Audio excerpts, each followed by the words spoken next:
ইন্নাস সালাতা তানহা আনিল ফাহশাই ওয়াল মুনকার, যে ব্যক্তি নামাজ নিয়মিত আদায় করে অশ্লীলতা অপছন্দনীয় কাজ থেকে নামাজ তাকে হেফাজত করে নেয়। এটা একটু বুঝেন। এই আয়াত নিয়ে সবার অভিযোগ আছে, বিশেষ করে যুবকদেরও, এলাকার অনেক মুরব্বীদের অভিযোগ আছে। সূরা আনকাবুতের ৪৫ নম্বর আয়াতে আল্লাহ বলছে নিশ্চয়ই নামাজ অশ্লীলতা থেকে মুক্তি দেয়। মানুষের আয়াত নিয়ে অভিযোগ না, মানুষের অভিযোগ নিজেদেরকে নিয়ে, যে হুজুর আপনারা বলেন নামাজ নাকি অশ্লীল কাজ থেকে বাধা দেয়। কই আমার ছেলে তো ডেলি নামাজ পড়ে, এরপরেও তো সে ফিরতেছে না, বলে না? আমার ছেলে ডেলি নামাজ পড়ে, তারপরেও তো সে ফিরতেছে না। আপনার ছেলে নামাজ পড়ে ডেলি, জানেন আপনি? না, ডেলি না পড়লেও জুমাটা পড়ে তো, এক জুমা থেকে আরেক জুমা। তখন কথা কি হয়ে গেল? ফিরে গেল। জুমাটা পরে এক জুমা থেকে আরেক জুমা তো পরে তো হুজুর, এক জুমা আরেক জুমা মাঝখানে গুই ওই জুমাগুলা তারে ভালো কাজ করাইতে পারে না, বুঝেন? কোন মানুষ যদি নিয়মিত ৫ ওয়াক্ত নামাজ পড়ে, ভালো করে ৫ ওয়াক্ত নামাজ পড়তে অন্তত ১.৫ ঘন্টা সময় লাগবে মোটামুটি ভাবে যদি পড়েন ৫ ওয়াক্ত নামাজ ১.৫ ঘন্টা। আচ্ছা বলেন তো ৬ দিনে ১.৫ ঘন্টা করে হলে কয় ঘন্টা হয়? ৯ ঘন্টা। ৬ দিনে ৯ ঘন্টা আপনি অশ্লীলতা থেকে মুক্ত আছেন, কারণ ৯ ঘন্টা আপনি মসজিদে, ওই জায়গায় আপনি গুনাহ করবেন না। এই যে নামাজ আপনারে বাঁচাইতেছে। আচ্ছা আজকে এশার নামাজ আপনি পড়তে আসলেন, খুব মন দিয়ে শোনেন।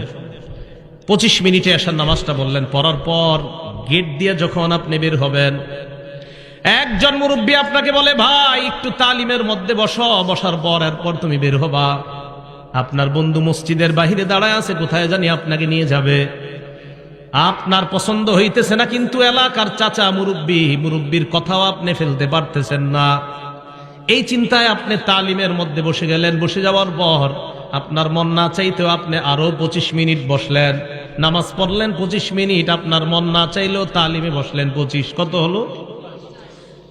দরজা দিয়ে বের হওয়ার সময় ইমাম সাহেবের সাথে সাক্ষাৎ। আরে আব্দুর রহমান, তুমি আজকে এতক্ষণ মসজিদে, কেমন আছো, কি অবস্থা? বন্ধু কিন্তু বাইরে দাঁড়ায় আছে। হুজুর ভালো তো। ইমাম সাহেব আরো ১০ মিনিট নসিহত করছে, কয় ঘন্টা হয়ে গেল? এই ১ ঘন্টা কিন্তু আপনি চাইলেও গুনাহ করতে পারেন নাই। নামাজ আপনাকে অশ্লীলতা থেকে বাধা দেয়। আপনি নামাজ পড়েন, আপনি নিয়মিত পড়েন, কিভাবে যে আপনাকে বাধা দিবে আপনি চিন্তাও করতে পারবেন না। তাহলে বলেন তো, নামাজ যতক্ষণ আমরা মসজিদে আছি অন্তত ততক্ষণ তো একটা ছেলে মসজিদে তার মোবাইলে সিনেমা দেখবে না, নাটক দেখবে না। তার মানে নামাজ তাকে অশ্লীলতা থেকে বাধা দেয়। তাহলে আল্লাহ আমাদেরকে এইভাবে যদি নিয়মিত আমরা নামাজ পড়তে পারি, এক সময় দেখবেন এই নামাজ আমাদেরকে অপছন্দনীয় আর অশ্লীলতা থেকে বাধা দিতে দিতে আল্লাহর ওলির খাতায় আমাদের নাম আল্লাহ লিখে দিবেন। এই গেল ৬ নাম্বার। ৭ নাম্বারটা একটু মন দিয়ে শুনেন, নামাজ আপনার আগের জিন্দিগির সব গুনাহ মাফ করে দেয়। বিসমিল্লাহ। এই ব্যাপারে আপনাদের সামনে আমি ৫টা হাদিস বলি। ১ নাম্বার, মুসলিম শরীফের ৪২৮ নাম্বার হাদিস। এই হাদিসে রাসূল আকরাম সাল্লাল্লাহু আলাইহি সাল্লামের সাহাবা উসমান গনি রাদিয়াল্লাহু তাআলা আনহুর গোলাম, উনি বলেন, سمعت عثمان بن عفان رضي الله تعالى عنه وهو بفناء المسجد فجاءه المؤذن عند العاص। উসমান গনি রাদিয়াল্লাহু তাআলা আন আসরের নামাজের সময় মসজিদ চত্বরের মধ্যে আছে, মুয়াজ্জিন সাহেব আসছে ওনাকে ডাকার জন্য, আসরের নামাজ পড়ানোর জন্য মুয়াজ্জিন সাহেব আসছে। আসার পর কয়, হুজুর আসরের সময় হয়ে গিয়েছে, তাড়াতাড়ি মসজিদে চলেন, নামাজ পড়াবেন। হযরতে উসমান ওযুর পানি আনলেন, আনার পর নামাজের জন্য ওযু করলেন। এরপর বললেন, আমি তোমাদেরকে আল্লাহর কসম একটা হাদিস এখন শোনাবো।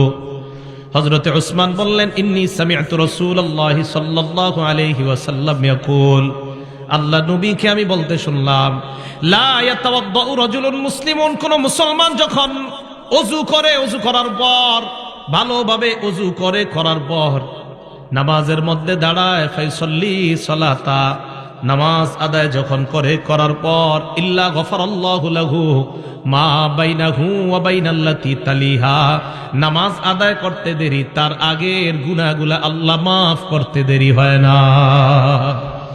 ওযু সুন্দর মতো করে নামাজে দাঁড়াবেন, আল্লাহ আপনার গুনাহগুলা মাফ করে দেয়। মুসলিম শরীফের ৪৩১ নম্বর হাদিসে হযরত উসমান গনি আরেকটা বর্ণনা বলেন, মা মিন ইমরিইম মুসলিমিন, কোন মুসলমান যখন ইহসিনু ওযুআহা, সুন্দরভাবে ওযু করে, ফরজের নামাজ সময় হওয়ার পর, ফজর না ফরজ নামাজ উপস্থিত হয়ে যাওয়ার পর, বলেন তো ফজর না ফরজ? তাহলে ফজর, জোহর, আসর, মাগরিব, এশা সবগুলা ফরজ নামাজ উপস্থিত হয়ে যাওয়ার পর সুন্দরভাবে ওযু করে, ওযু করার পর নামাজ পড়ে, রুকু সেজদা সুন্দরভাবে করে, তাহলে ব্যবসায়ী ব্যবসার মধ্যে দোকানে বসা, ফরজ নামাজের সময় হয়ে গেছে। চাকরিজীবী তার চাকরি স্থলে বসা, ফরজ নামাজের সময় হয়ে গেছে। আমরা যার যার পেশার মধ্যে আমরা জড়িত, ওই সময় নামাজের সময় হয়ে গিয়েছে। কৃষক তার কৃষি কাজ করার সময় জোহরের সময় হয়ে যায়, ফায়ুহসিনু উযুআহা, সুন্দরভাবে ওযু করে, ওযু করার পর নামাজ আদায় করে। হযরত ওসমান বলেন, কানাত কাফফারাতান লিমা ক্বাবলাহা মিনাজ যুনুব, এই নামাজ তার আগের সমস্ত গুনাহের কাফফারা হয়ে যায়। মালাম ইউতি কাবীরা, তবে কবিরা গুনাহ করবেন না। জোরে বলেন, কি গুনাহ? আরো জোরে। কবিরা গুনাহ ছিলেন নি কারে কয়? হ্যাঁ, একটু শোনেন। বুখারী শরীফের 2653 নম্বর হাদিস, 2653। ক্বালা রাসূলুল্লাহ সাল্লাল্লাহু আলাইহি ওয়াসাল্লাম, আল্লাহর নবী বলেন, আল কাবাইর, কবিরা গুনাহ হলো আল ইশরাকু বিল্লাহ, 1 নাম্বার আল্লাহর সাথে শিরিক করা। 2 নাম্বার ওয়া উকুকুল ওয়ালিদাইন, পিতা মাতার নাফরমানি করা। 3 নাম্বার ওয়া কতলুন নাফসি, কাউকে অন্যায়ভাবে হত্যা করা। 4 নাম্বার ওয়াল ইয়ামিনুল গুমুস, মিথ্যা শপথ করা। কি শপথ? মিথ্যা শপথ কারে কয় বুঝেননি? একটু বলি, দেখেন। আপনি দোকানের শাটার লাগাইতেছেন, সোয়েটার বিক্রি করেন। আপনি বন্ধু আসছে, আইসা কয়, তোর ভাতিজির জন্য একটা সোয়েটার লাগবে, তাড়াতাড়ি আগামীকাল বেড়াইতে যাবে, সুন্দর একটা গর্জিয়াস সোয়েটার দে। তো বাস খুলছে, খোলার পরে সুন্দর একটা সোয়েটার দিচ্ছে। সোয়েটার দেওয়ার পর কয়, কত? অন্যদের থেকে থাকি 900, তুই 850 দে। তো দেওয়ার সময় কয়, আর কইস না দোস্ত, মানুষ যা করে ঠিক মতো দামটাও দেয় না, কিনা দামটাও দেয় না। তোরে কইতাছে আল্লাহর কসম, এটা 800 টাকা দেখি না, তোর থেকে 50 টাকা লাভ করছে। সদরঘাটে খুঁজে দেখা যায় এটার দাম 300। কত? যদি হয় আর কি এরকম। এই যে মিথ্যা শপথ করলেন, আল্লাহর কাছে দাঁড়ানোর জন্য তৈরি হয়ে যান। বুখারী হাদিস নাম্বার 893। আল্লাহর সামনে আপনি দাঁড়াইতে হবে। আপনি মিথ্যা কথা বইলা আপনার পণ্য আপনি বিক্রি করলেন, কি এরকম হয় কিনা? না হইলে তো নাই, হয় কিনা? হইলে তো এটা গুনাহ। যদি না হয় মাশাআল্লাহ, আপনারা সব আল্লাহর ওলি। কিন্তু যদি এটা না হয়, বরং মিথ্যা কথা বইলা শপথ করে আপনি যদি পণ্য বিক্রি করেন, তা আল্লাহর সামনে দাঁড়ানোর জন্য প্রস্তুত হয়ে যান, যে তুমি তোমার ইনকামটা কিভাবে করছো আমার একটু বলো। বিসমিল্লাহ। 4 নাম্বার মিথ্যা শপথ করা। 5 নাম্বার শাহাদাতুজ জুর, মিথ্যা সাক্ষী দেওয়া। মিথ্যা সাক্ষী এমন একটা সাক্ষী, যেই সাক্ষীর মাধ্যমে অপরাধী হয়ে যায়, অপরাধী নিরপরাধ হয়ে যায়। 5টা কবিরা গুনার কথা আমরা জানলাম। এবার আপনাদের সামনে আমি 10টা এমন গুনাহের কথা বলবো। এর মধ্যে 7টা হলো গুনাহ, পরের 3টা, মোট 10টা। শেষের 3টা হলো এমন, যে 3টা যদি না করেন গুনাহ। কিতাবের নাম মুসনাদ আহমদ, হাদিস নাম্বার 22075 নাম্বার হাদিসের বর্ণনা। মুআজ ইবনে জাবাল রাদিয়াল্লাহু তাআলা আনহুর বর্ণনা। তিনি বলেন, আওসানি রাসূলুল্লাহ বিআশারি কালিমাত, আল্লাহ নবী আমাকে 10টা উপদেশ দিয়েছে। গণবেন, বলেন নবীজি কয়টা উপদেশ দিয়েছে? আমারে আপনারে সবাইরে কয়টা উপদেশ? 1 নাম্বার, লা তুশরিক বিল্লাহি শাইআ ওয়া ইন কুতিলতা ওয়া হুররিকতা, আল্লাহর সাথে শিরিক করবা না, যদিও তোমাকে হত্যা করা হয়, যদিও তোমাকে জ্বালিয়ে দেওয়া হয়। বলেন, হত্যা করা হয়, জ্বালিয়ে দেওয়া হয়, আল্লাহর সাথে কি করা যাবে না?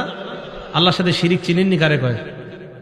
গরু জবাই করছেন, জবাই করার সময় বললেন আব্দুল কাদের জিলানীর নামে জবাই করলাম, এটা কি শিরিক? গরু জবাই করার সময় বললেন মুহাম্মাদুর রাসূলুল্লাহ সাল্লাল্লাহু আলাইহি ওয়াসাল্লামের নামে জবাই করলাম, শিরিক। কি বলেন তো? শিরিক। যেই শিরিক করে তার উপরে আল্লাহ পাক রব্বুল আলামিন অভিশাপ দেয়। মুসলিম শরীফ হাদিস নাম্বার 5018 নাম্বার হাদিস। এই হাদিসে রাসূল আকরাম সাল্লাল্লাহু আলাইহি সাল্লাম বলেন, লানাল্লাহ মান লাআনা ওয়ালিদা, ওই ব্যক্তিকে আল্লাহ অভিশাপ দেয় যে ব্যক্তি তার মা বাবারে অভিশাপ দেয়। কোন সন্তান যদি তার বাবাকে বলে আপনার মতো বাবা না হইলে আমার অনেক ভালো হইতো, এই ছেলেরে আল্লাহ অভিশাপ দেয়। কোন ছেলে যদি তার মাকে বলে তুমি আমার মা না হইয়া অন্য কেউ মা হইলে ভালো হইতো, এই সন্তানকে আল্লাহ অভিশাপ দেয়। আসেনি এমন সন্তান? 2 নাম্বার, লাআনাল্লাহ মান যাবাহা লিগাইরিল্লাহ, ওই ব্যক্তিকে আল্লাহ অভিশাপ দেয় যে ব্যক্তি পশু আল্লাহ ছাড়া অন্যের নামে জবাই করে। হুজুর 7 নামে কোরবানি দেন, আজকে থেকে বাংলার কোয়েন না। হুজুর 7 নামে কোরবানি দেন, এটা আর বলবেন না। হুজুর 3 নামে কোরবানি দেন, আর বলবেন না। বলেন আমার সাথে, 7 জনের পক্ষ থেকে। সবাই বলেন, 7 জনের পক্ষ থেকে, 3 জনের পক্ষ থেকে, 4 জনের পক্ষ থেকে, আল্লাহর নামে। তাহলে 7 নামে না 7 জনের পক্ষ থেকে? নামে কার? এই ভুলগুলা কোরবানির সময় আর করেন না। একজনে ছুরি নিয়ে দাঁড়ায় দেখো, হুজুর 7 নামে, আর বললেন না এটা, হুজুর 7 জনের পক্ষ থেকে আল্লাহর নামে। মনে থাকবে তো? তো যেই ব্যক্তি আল্লাহ ছাড়া অন্য কারো নামে জবাই করে তার উপরে আল্লাহ অভিশাপ দেয়। 3 নাম্বার, ওয়ালাআনাল্লাহ মান গায়্যারা মানারাল আরদি। দেখেন তো এই অপরাধটা আপনাদের মাঝে আছে কিনা? যেই ব্যক্তি জমিন, অন্যের জমিন নিজের কবজায় নিয়ে নেয়, নিয়ে নেওয়ার পর বলে ক্রয় সূত্রে এই জমির মালিক আরিফ বিন হাবিব। আছে? অন্যের জমিন সামান্য, এই সামান্য একটু জমিন যদি আপনার আয়াত্তে নিয়ে বাস লিখে দিয়েছেন, ক্রয় সূত্রে এই জমির মালিক হাজি মোহাম্মদ অমক, তার উপর আল্লাহ অভিশাপ দিতে থাকে। আল্লাহ 24 ঘন্টা তার উপর অভিশাপ চলতে থাকে। সে হজ করছে 50 বার। কয়বার? এই হজ করা অবস্থায় অভিশাপ চলতেছে, আরেকজনের জমি মেয়েরা হজ করতেছে। এগুলো 3 নাম্বার। 4 নাম্বার, ওয়ালাআনাল্লাহ মান আওয়া মুহদিসা। যে ব্যক্তি কোন বেদাতিকে আশ্রয় দেয় ওই ব্যক্তিকে আল্লাহ অভিশাপ দেয়। আপনাদের এলাকায় সালাগাই দিয়ে এক ব্যক্তি ঘুরতেছে, হঠাৎ আপনারা মনে করলেন লোকটা সালাগাই দিয়ে কেন হাঁটতেছে, মনে হয় ভিতরে কিছু আছে। চিন্তা ভাবনা কইরা তারা আপনারা পীর বানায়া দিয়ে এলাকার মধ্যে খানকা খুইলা দিলেন। আল্লাহ নবী কয় তোমার উপর আল্লাহ 24 ঘন্টা অভিশাপ দেয়, কারণ তুমি কেন বাটপারকে জায়গা দিলা। তাহলে শিরিক করা যাবে না। আবার আসেন আগের জায়গায়, নবীর 10 উপদেশ মনে আসেনি? ওখান থেকে এই হাদিসে আসলাম। 1 নাম্বার, আল্লাহর সাথে শিরিক করবা না, যদিও তোমাকে হত্যা করা হয়, যদিও তোমাকে জ্বালিয়ে দেওয়া হয়। 2 নাম্বার, ওয়ালা তা'আক্কারনা ওয়ালিদাইক ওয়া ইন আমারাকা আন তাখরুজা মিন মালিকা ওয়া আহলিকা। তোমার মা বাবা যদি তোমাকে সম্পদ থেকে আলাদা করে দেয়, তোমাকে যদি ত্যায্য করে দেয়, মা বাবার নাফরমানি করবা না। ঘর থেকে বের করে দিছে, সম্পদ থেকে বের করে দিছে, তুই পাবি না সম্পদ, এরপরেও মা বাবার সাথে নাফরমানি করা যাবে না। এখন মা বাবা বের করবে কি? ছেলে মা বাবারে বের করে দেয়। 2 নাম্বার, তোমার মা বাবা যদি তোমাকে সম্পদ থেকে বের করে দেয়, ত্যায্য করে দেয়, তাও তুমি তোমার মা বাবার কি করবা না? নাফরমানি করবা না। 3 নাম্বার, এই 3 নাম্বারটা শুনেন, ওয়ালা তাতরুকান্না সালাতান মাকতুবাতান মুতাআম্মিদা। বলেন ইচ্ছাকৃতভাবে, বলেন 1 ওয়াক্ত ফরজ নামাজ ছেড়ে দিবা না। নবীজি বলেন ইচ্ছাকৃতভাবে 1 ওয়াক্ত ফরজ নামাজ ছেড়ে দিবা না। ফাইন্না মান তারাকা সালাতান মাকতুবাতান মুতাআম্মিদান, কেউ যদি 1 ওয়াক্ত ফরজ নামাজ ইচ্ছাকৃতভাবে ছেড়ে দেয়, ফাকাদ বারিআত মিনহু জিম্মাতুল্লাহ, আল্লাহর জিম্মা তার থেকে উঠে যায়, ওই বান্দার দায়িত্ব আর আল্লাহ নেয় না। যা তোর যা মন চায় কর। 1 ওয়াক্ত ফরজ নামাজ যদি কেউ, সবাই মন দিয়ে শোনেন, 1 ওয়াক্ত ফরজ নামাজ যদি কেউ ইচ্ছাকৃতভাবে ছেড়ে দেয়, তার থেকে আল্লাহ জিম্মা উঠায় নেয়, তোমার যা মন চায় করো, আমি তোমার দায়িত্ব নিচ্ছি না। ভাই কথাটা খুব খুব খুব কঠিন কথা। বালিশে মাথা লাগায় চিন্তা করেন, 1 ওয়াক্ত নামাজ ইচ্ছাকৃতভাবে ছেড়ে দিলে আল্লাহ কষ্ট পায় আপনার উপরে, আল্লাহ রাগান্বিত হয়। যা তোর যা মন চায় কর। তুমি দুনিয়ার সব পারলা, আর আমার জন্য নামাজটা পড়ার সময় তোমার যত অজুহাত, আমার কাপড় ঠিক নাই, আমার এই কাজ আছে, সেই কাজ আছে। মুসলমান দুনিয়ার সব করতে পারে, নামাজের সময় হাজারো অজুহাত দাঁড় করায়। তো নবীজি বলছেন 1 ওয়াক্ত নামাজ যদি কেউ ইচ্ছাকৃতভাবে ছেড়ে দেয়, তার থেকে আল্লাহর যে একটা দায়িত্ব আছে এই বান্দার জন্য উঠে যায়। তো যা মন চায় কর। তাহলে 3 নাম্বার, ওয়াদা করা যায় 1 ওয়াক্ত নামাজ ইচ্ছাকৃতভাবে স্বেচ্ছায় সজ্ঞানে আর ছাড়বো না ইনশাআল্লাহ। আল্লাহ কবুল করেন। 4 নাম্বার, আল্লাহ নবী বলেন ওয়ালা তাশরাবান্না খামরা, মদ পান করবা না, গাঁজা খাইবা না, চিপায় চুপায় ইয়াবা টানবা না। কি টানবা না? ইয়াবা, গাঁজা। চিপা চুপায় বৈশা গাঁজা টানা যাবে না, ইয়াবা টানা যাবে না, মদ পান করা যাবে না। ফাইন্নাহু রাসু কুল্লি ফাহিশা, মাদক সমস্ত অশ্লীলতার দরজা খুলে দেয়।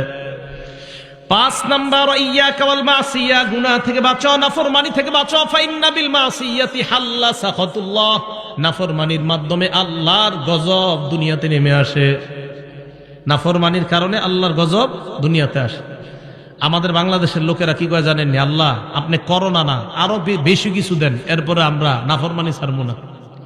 আরো ভয়ঙ্কর কিছু দেন, আপনি যা মন চায় দেন, নাফরমানি ছাড়বো না। এর প্রমাণ এই গজবের পরেও আমাদের দেশে কিভাবে কোন দেশের নর্তুকি আইনা নাচানো হয়, যে আরো বড় গজব দেন, আপনি আরো বড় গজব দেন, সমস্যা নাই, আল্লাহ সমস্যা নেই। আর গজব যে আরো বড় আসবে, এটা আবু দাউদ শরীফের 4019 নাম্বার হাদিসে নবী বলে দিছে, গজব আরো আসবে, অপেক্ষা করেন। হ্যাঁ বলছি, নবীজি বলছেন, আবু দাউদের 4019 নম্বর হাদিস, ইবনে মাজা, আবু দাউদ না, ইবনে মাজার 4019 নম্বর হাদিসে নবী বলছে গজব আরো আসবে আমাদের দেশে, অপেক্ষা করতে হবে আমাদের। কি নবীজি বলছে, কোন দেশের মধ্যে যখন মানুষ ঘোষণা দিয়ে অশ্লীলতা করে, কি দিয়ে? ঘোষণা দিয়ে, প্রকাশ্যে ঘোষণা দিয়ে যখন অশ্লীলতা করবে কোন দেশের মানুষ, ওই দেশে এমন এমন গজব আসবে যেই গজবের নাম অতীতের মানুষ কখনো শুনে নাই। করোনার নাম মানুষ শুনে নাই, ওমিক্রনের নাম মানুষ শুনে নাই, সিডর আইলা নাইলার নাম মানুষ শুনে নাই। তাহলে একের পর এক নামে এমন নামে গজব আসবে যে নাম আগে দুনিয়াতে ছিল না। এই জন্য দেখেন করোনার কারণে কত কোটি কোটি মানুষ বেকার হয়ে গেল। এরপরে কিভাবে এমন গজবের কাজ করা হয় যে কাজের কারণে গজব আসে। আমি তো মনে করেছিলাম করোনার পরে আমাদের দেশের 90% মানুষ মনে হয় নামাজি হয়ে যাবে, তাদের ধ্যান ধারণা সব পাল্টায় যাবে, কিন্তু না, গজবের ইলেকট্রনিক মিডিয়া আমাদের এই যুব সমাজ সহ পুরা বাংলাদেশ সহ গোটা দুনিয়াটাকে ধ্বংসের দ্বার প্রান্তে নিয়ে গেছে। গজব আরো দেও আল্লাহ, সমস্যা নাই, আরো অপরাধ করবো আমরা, তুমি দেও যেমন চায়। মানুষের ভাবসাব এমন অপরাধের। ওয়াইয়া কাওয়াল মাসিয়া 5 নাম্বার নবীজি উপদেশ দিলেন, নাফরমানি কইরো না, নাফরমানির কারণে আল্লাহর গজব আসে। মুসনাদে আহমদ একটা কিতাবের নাম, এই কিতাবের 26,638 নম্বর হাদিসে নবীজি বলছেন, ইজা জহারাতিল মাআসি ফি কওমিন, কোন এলাকায় যখন নাফরমানি ব্যাপকভাবে হবে, আম্মাহুমুল্লাহু বিআযাবিন মিন ইনদিহি, ওই এলাকার ভালো খারাপ সবার উপর আল্লাহ গজব দিবে। ভালো খারাপ সবার উপর। সাহাবারা কয়, হুজুর ভালো মানুষের উপর কেন দিবে? নবীজি বলেন, গজব আসবে যখন ভালো খারাপ দেখবে না, সবার উপর আসবে গজব। করোনায় ভালো মানুষ মারা গেছে না?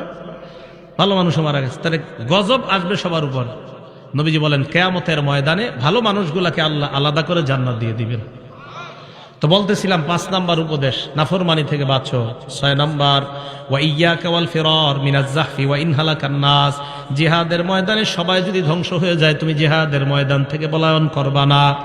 7 নাম্বার, ইদা আসাবান নাস মাউতুন, কোন এলাকার মধ্যে যদি মহামারী লেগে যায়, ওয়া আনতা ফীহিম ফাসবুত, ওই এলাকার মধ্যে যদি তুমি থাকো, ওই এলাকা থেকে পালাবা না, ওই এলাকার মধ্যে তুমি অবস্থান করো। কোন এলাকায় মহামারী লাগছে, ওই এলাকা থেকে তুমি পালাও না, সেখানেই থাকো। বিসমিল্লাহ। বিশ্ব স্বাস্থ্য সংস্থা ঘোষণা দিল, সারা পৃথিবীতে লকডাউন দিল, আর বলল কি, যে যেখানে আছে সেখান থেকে যেন বের না হয়।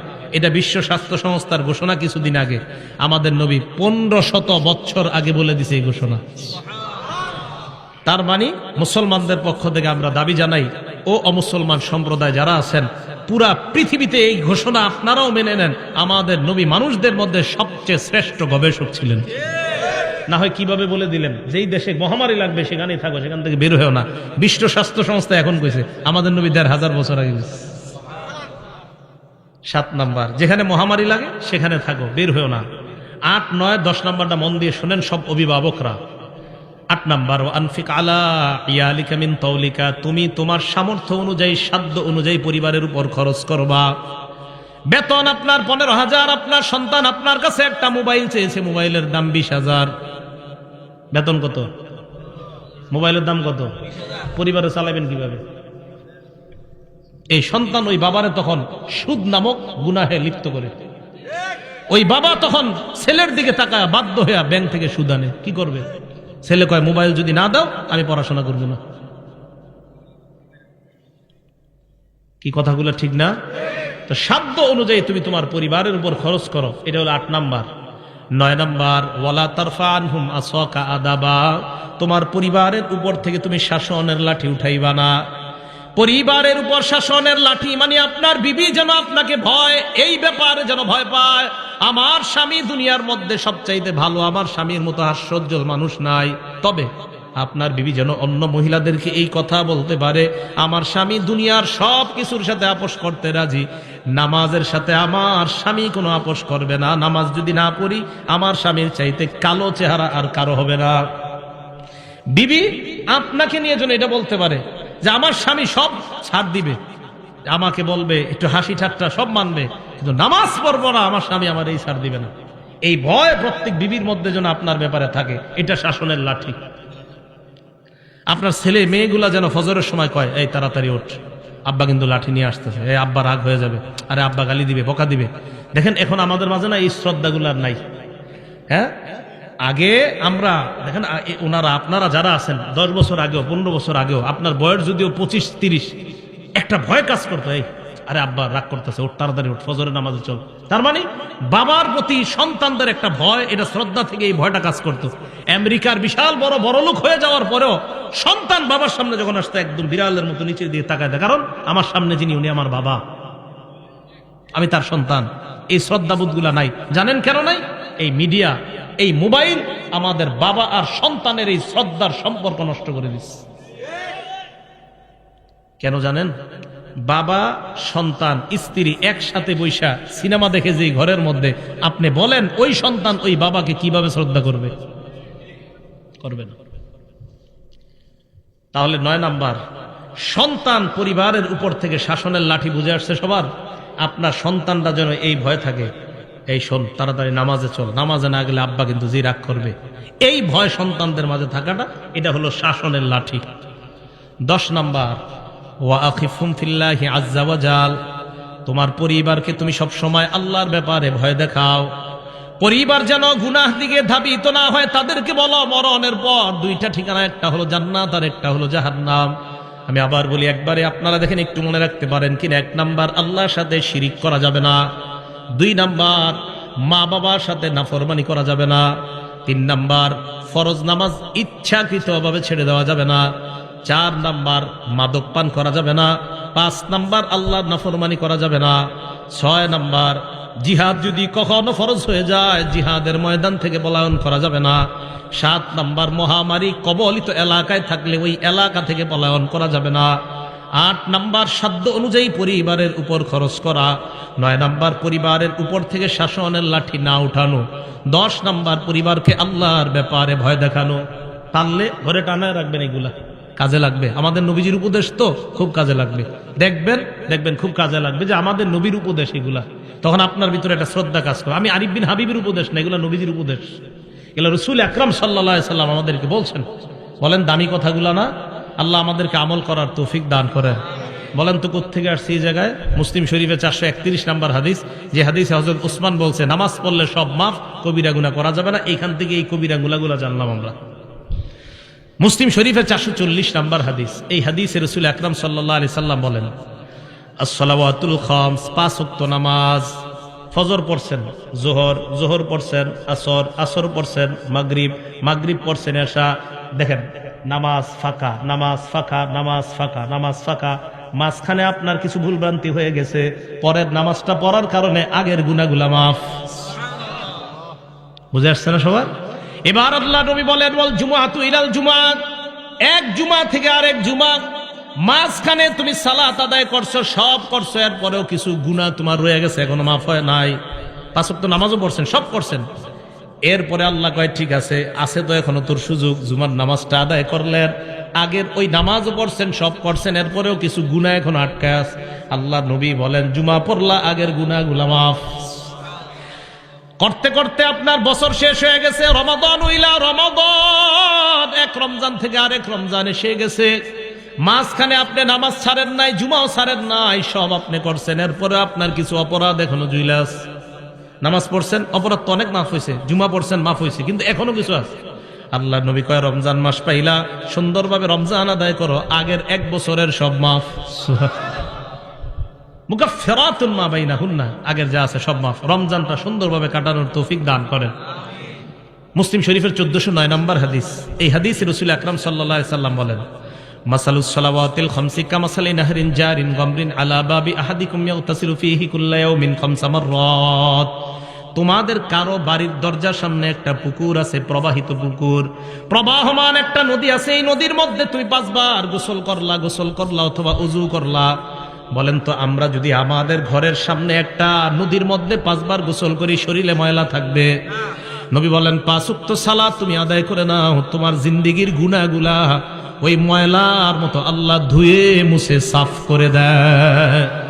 আচ্ছা, আরেকটা বর্ণনা আপনাদের শোনাই। নাম ফাতহুল বারি, 4 নম্বর খণ্ড, 344 নম্বর পৃষ্ঠা। তবে এই ফাতহুল বারির লেখকের নাম ইবনে রজব। আব্দুল্লাহ ইবনে মাসউদ রাদিয়াল্লাহু তাআলা আনহু বলেন, তাহতারিকুনা, গুনাহের আগুনে তোমরা জ্বলতেছো। ফাইদা সাল্লাইতুমুল ফাজরা, ফজর নামাজ যখন তুমি পড়লা, গসালাতহা, তোমার জিন্দেগির এই গুনাহ নামক ছাইগুলা ফজরের নামাজ ধুয়ে মুছে সাফ করে দেয়।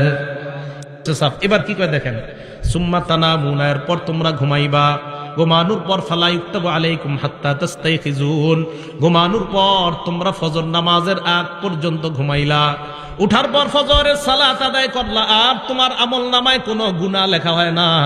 কেন লেখা হয় না জানুনি? তুমি এশা পড়লা, উইঠা আবার ফজর পড়লা, মাঝখানে ঘুমাইলা, এই ঘুমের মধ্যে তুমি কাটাইলা, আল্লাহ তোমাকে ইবাদতের মধ্যে গণ্য করে নেয়।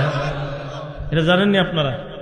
ফজর নামাজ যদি জামাতে পড়তে পারেন তাহলে তো আরো ঘটনা। কি এশার নামাজ জামাতে পড়ছেন, ফজর নামাজও জামাতে পড়ছেন, বলেন এশা কিসে পড়ছেন?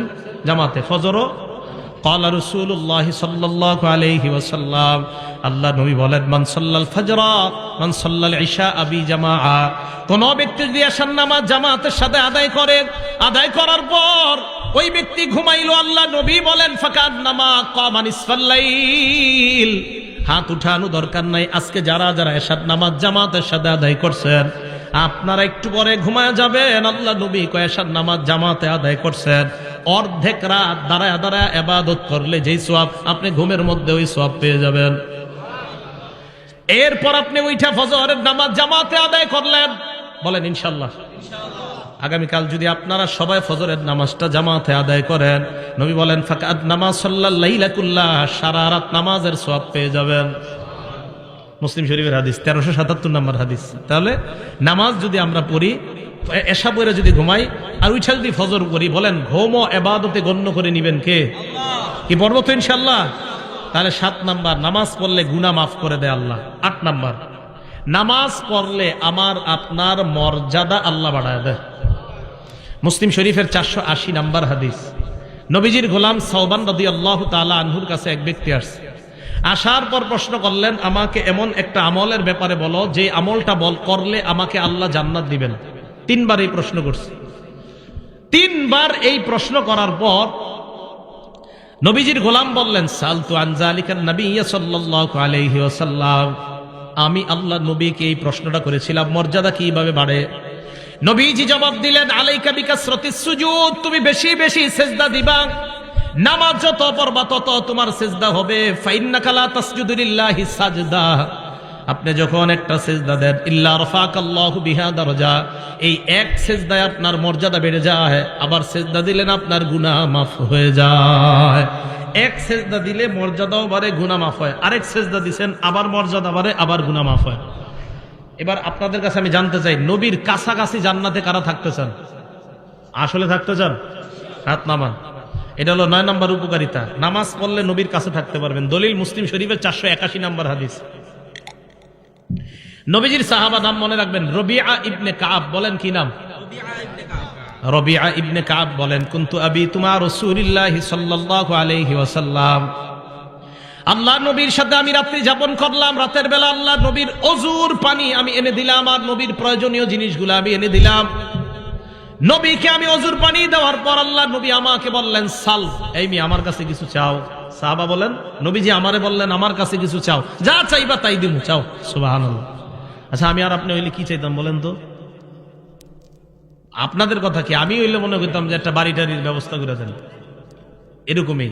দেখেন আমাদের নবীজি সাহাবা কত বুদ্ধিমান। উনি বললেন, ইয়া রাসূলুল্লাহ ইন্নী আসআলুকা মুরাফাকাতাকা ফিল জান্নাহ, আমি জান্নাতে আপনার সাথে থাকতে চাই। এই তুমি কি কও? কই যে এটাই চাই। নবীজি কয়, আওয়া গায়রা যালিকা, এছাড়া আর কিছু চাও না? কয় না, এটাই চাই, আমি জান্নাতে আপনার সাথে থাকতে চাই। নবীজি বললেন, ফাআইন্নী আলা নাফসিকা বিকাসরাতিস সুজুদ, তাহলে বেশি বেশি সিজদা করো, নামাজ পড়ো। যত বেশি নামাজ পড়বা জান্নাতে আমার তত কাছে থাকবা। তাহলে আশেক রাসূল পাওয়া গেল। নামাজ পড়লে আশেক রাসূল, নামাজ বেশি পড়লে তাকে আশেক রাসূল বলা হবে। আবার বলছি, যে যত বেশি নামাজ পড়বে সে তত বেশি নবীকে মহব্বত করবে। যে যত বেশি নামাজ পড়বে সে দাবি করতে পারবে আমি তত বেশি আশেক রাসূল। আর যে নামাজ পড়বে না, নামাজ না পড়ে শুধুমাত্র লাফায় আর চিল্লাচিল্লি করে আর দাবি করে আমি নবীকে মহব্বত করি, সে আশেক রাসূল না আশেকে শয়তান। নামাজ পড়তে হবে, নামাজ ছাড়া যাবে না। আপনি চিন্তা করেন, একদিনও নামাজ পড়ে না, বছরে একটা অনুষ্ঠান করে লাফায় আর আমার ভিতরে নবীর প্রেম আছে। আরে তাহলে বলেন তো, আশেক রাসূল কি নামাজ ছেড়ে দিলে হবে না নামাজ পড়লে? নবীজির কাছে থাকা যাবে নামাজ ছাড়লে না পড়লে? আমি এটা যে মানে আমার মন চাই এই হাদিসটা আমি পুরো বাংলাদেশের ঘরে ঘরে গিয়ে বলি যে নামাজ পড়লে আশিক রাসূল হয়, নামাজ না পড়লে হয় না। এই যে নবী বলছেন মুসলিম শরীফের 481 নম্বর হাদিসে নবী বলছেন যে তুমি যত সেজদা করবা জান্নাতে আমার তত কাছে থাকবা। আমি আপনি বলতেছি না, নবীর প্রেম যত থাকবে তত জান্নাতে, নামাজ পড়ি আর না পড়ি নাউজুবিল্লাহ। আমার নবী কয় না, যত বেশি নামাজ পড়বা তত বেশি তোমার মাঝে আমার মহব্বত পয়দা হবে আর তুমি তত কাছে আমার জান্নাতে থাকবে। নবী বলে একটা, আমি আপনি স্লোগান দিয়ে আর একটা, কিভাবে হবে? এগুলো 9 নম্বর কথা, নামাজের উপকারিতা। যত বেশি নামাজ তত নবীর কাছে জান্নাতে। 10 নম্বর, আপনারা আজকে এশার নামাজে হাইটে হাইটে মসজিদে গেছেন কারা? দেখি এবার হাত তোলেন, সমস্যা নেই।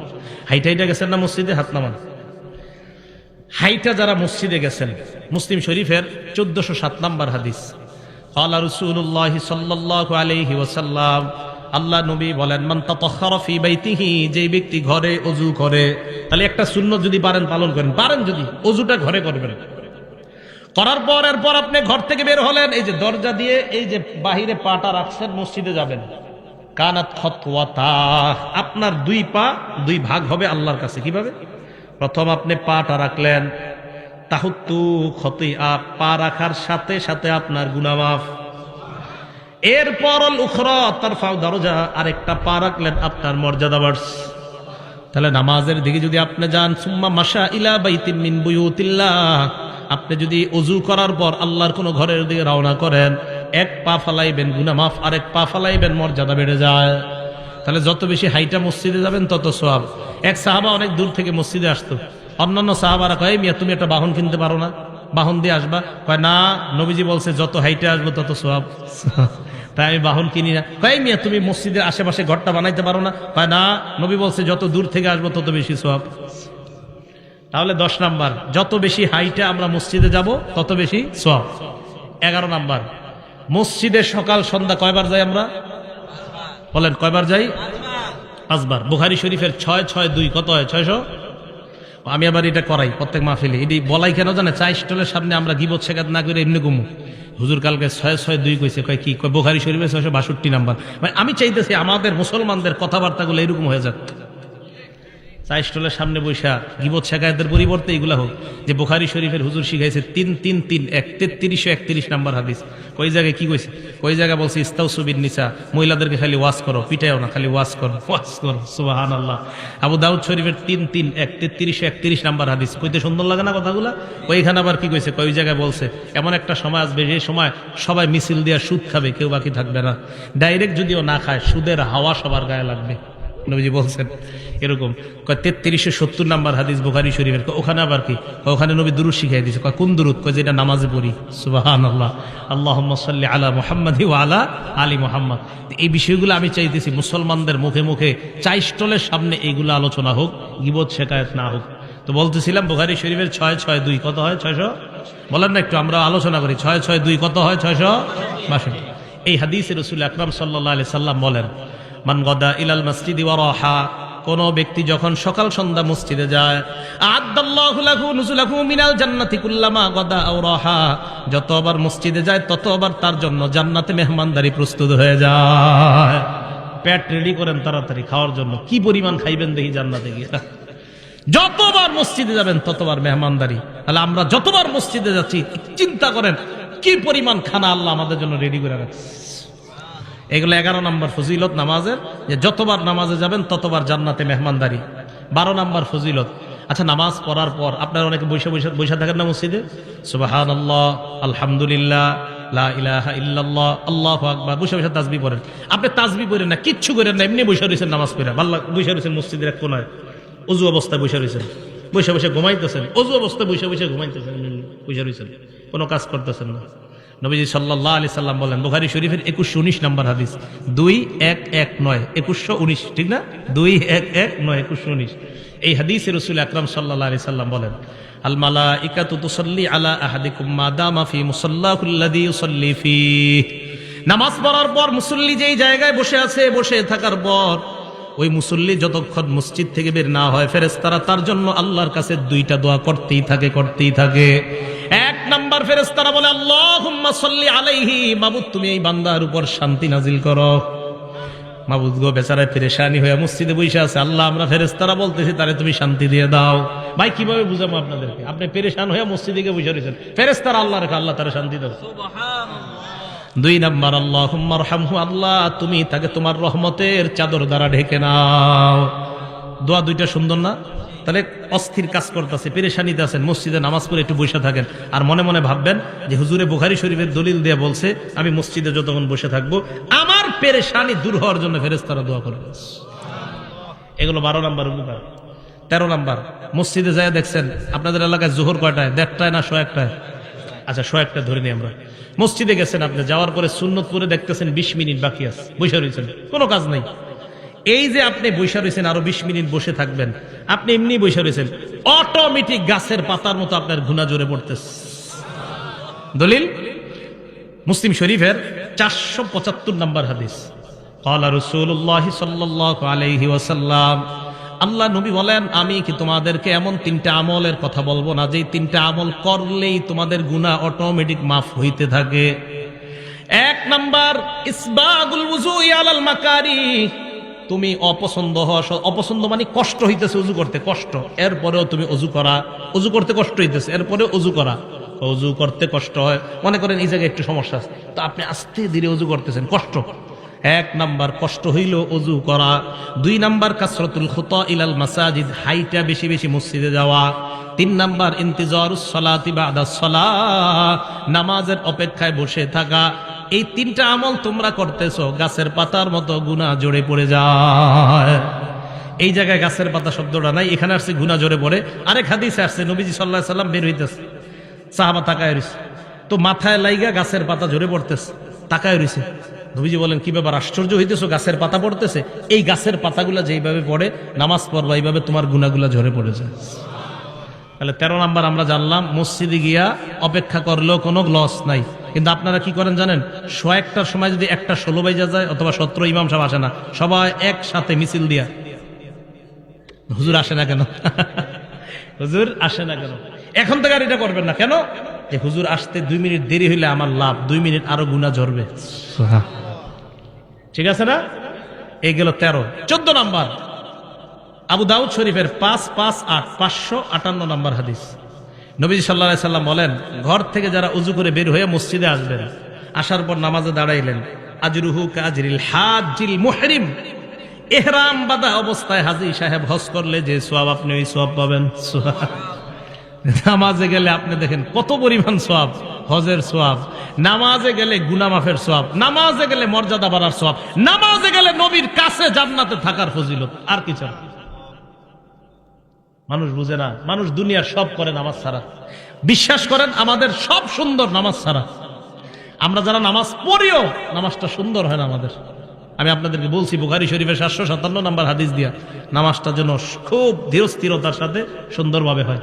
হবে না ইনশাআল্লাহ? অনেক সময় হয়ে গেল। 15 নাম্বার উপকারিতা, এটা কিতাব আছে আল জামিউস সগীর বা সহিহুল জামে 445 নাম্বার হাদিস। এই হাদিসে আসছে, দেখেন কি মজার হাদিস। আপনারা যারা মসজিদে নামাজ পড়তে যান, যাওয়ার পর এরপরে বাসায় ফিরে আসার আগ পর্যন্ত, কানাফিস সালাতি হাত্তা ইয়ারজিআ, বাসায় ফিরে আসার আগ পর্যন্ত ওই ব্যক্তি নামাজে থাকলে যে সওয়াব, বাসায় যাওয়ার আগ পর্যন্ত, অন্য গুনাহ করেন না, এদিক সেদিক টিভিতে দাঁড়ায়েন না, নামাজে গেছেন আবার বাসায় চলে গেছেন, আল্লাহ আপনাকে বাসায় যাওয়ার আগ পর্যন্ত সওয়াব দিতেই থাকে। লস আছে? নাই। আল্লাহ পাক রব্বুল আলামিন যে কথাগুলো শুনলাম বললাম, আমাদেরকে আমল করার তৌফিক দান করেন। আপনারা কম মানুষ হওয়া সত্ত্বেও আমি আলোচনা অনেক বেশি করছি, অথচ আমি অনেক মানুষের মাঝেও 65 মিনিটের বেশি আলোচনা করি না, কিন্তু কেন জানি করে ফেলছি। আল্লাহ পাক রব্বুল আলামিন আমাদের সকলকে যা শুনলাম বললাম, ভাইও আমরা নামাজি হয়ে যাই। আজকে একজন নামাজি হয়ে যান, মানুষ কম বেশি কোনো ব্যাপার না, একজন নামাজি হয়ে যান, মাহফিল কবুল, মাহফিল কবুল হয়ে যাবে। নামাজি হয়ে যান, মাহফিল কবুল। নামাজি হয়ে গেলে মাহফিল কবুল। 1 লক্ষ মাহফিলের মাঝে শ্রোতা, 1 লক্ষের মাঝে যদি 5 জন নামাজি নতুন করে হয়, ওই মাহফিল কবুল। কিন্তু 1 লক্ষ মানুষ হয়ে যদি একটা মানুষও নামাজি না হয়, একটা মানুষ নতুন করে যদি সুদ না ছাড়ে, একটা মানুষ যদি এই মাহফিল হেদায়েত না হয়, তো বলেন সে মাহফিলের কি মূল্যটা থাকে? এজন্য ভাই, এই মাদ্রাসা কর্তৃপক্ষ মাহফিলের আয়োজনটা করছে, অন্তত আপনারা যে মাহফিলের আয়োজন কেন এই নিয়তে আয়োজন করা হয়, মানুষ যেন হেদায়েতি কিছু কথা শোনে, আমি আমার আমলের জন্য আপনাদেরকে কিছু কথা বললাম। আমি নামাজের ওয়াজটা যখন আমার নিজের মধ্যে বেশি প্রয়োজন তখন নামাজের ওয়াজ করা। আমরা যারা সফর করি, সফরের মাঝে দেখা যায় আমাদের নামাজ একটু দেরি হয়ে যায়, কষ্ট লাগে।